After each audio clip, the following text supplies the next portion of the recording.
Bonjour, je vous présente aujourd'hui le Wireless FHD Kit proposé par BenQ. Il s'agit du modèle WDP02. Alors à quoi ça sert?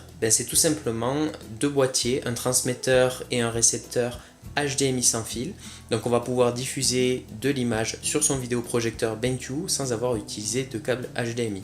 Donc ça peut être pratique dans un salon si l'on n'a pas envie d'avoir des câbles qui pendent un peu partout et que l'on n'a pas envie de s'embêter à monter des goulottes. Voici le contenu de l'emballage de ce kit BenQ WDP02. Alors tout d'abord on trouve le transmetteur HDMI sans fil avec à l'arrière 4 fiches en entrée HDMI, une HDMI en sortie, la prise service pour les mises à jour firmware.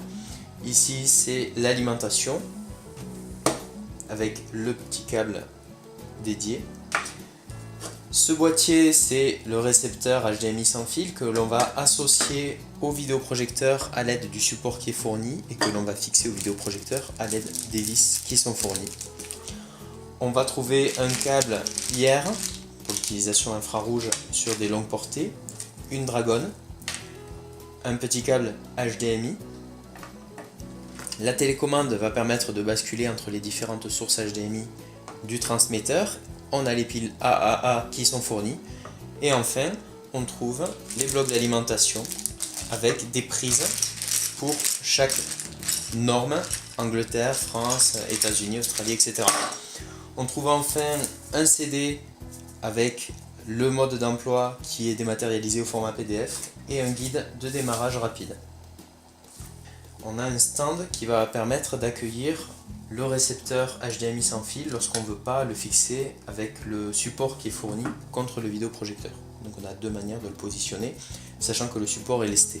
Le montage est relativement simple. En fait, on va fixer le boîtier récepteur HDMI sans fil sur le support métallique. On a deux moyens de fixation selon le modèle de vidéoprojecteur que l'on possède. L'objectif, c'est d'avoir les fiches d'alimentation et HDMI à l'arrière pour qu'elles soient le plus proche possible des connectiques au dos du vidéoprojecteur.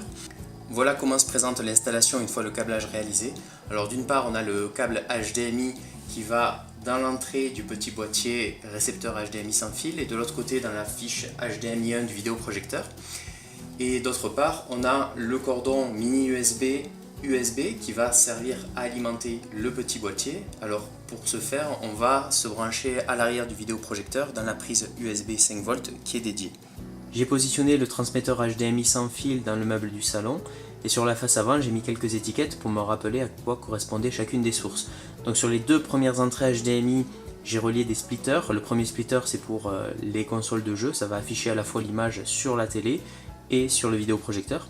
Le deuxième splitter va renvoyer sur l'écran de la télé et sur l'écran de vidéoprojecteur l'image du PC. Sur la troisième entrée HDMI, j'ai relié une console PS3 et sur la quatrième entrée HDMI, c'est le décodeur télé. Au niveau des points positifs, j'apprécie qu'il y ait à l'arrière du transmetteur 4 entrées HDMI, ce qui permet de raccorder un grand nombre de périphériques. Je trouve que dans l'ensemble, le design est réussi. J'apprécie que de nombreux accessoires soient fournis.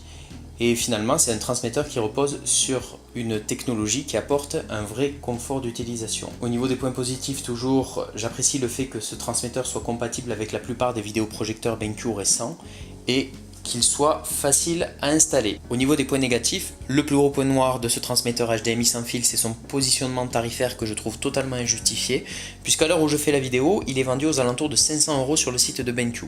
Il est heureusement possible de le trouver un peu moins cher auprès de vendeurs tiers. Ensuite, la durée de vie du matériel devra être vérifiée sur le long terme. Je parle en connaissance de cause après avoir rencontré pas mal de déboires avec la première version de ce transmetteur, le WDP01. Le câble d'alimentation du transmetteur, je le trouve trop court.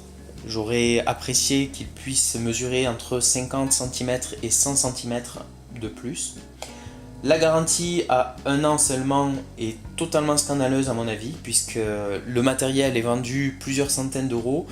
Je trouve que BenQ aurait dû proposer une garantie à minima de 2 ans, voire 3 ans sur ce type de matériel. Ensuite, je regrette l'absence de port en sortie prise optique, c'est-à-dire le Toslink, ce qui aurait permis de raccorder le boîtier à un kit audio 5.1. Malheureusement, ce n'est pas possible. L'audio est véhiculé uniquement par les câbles HDMI.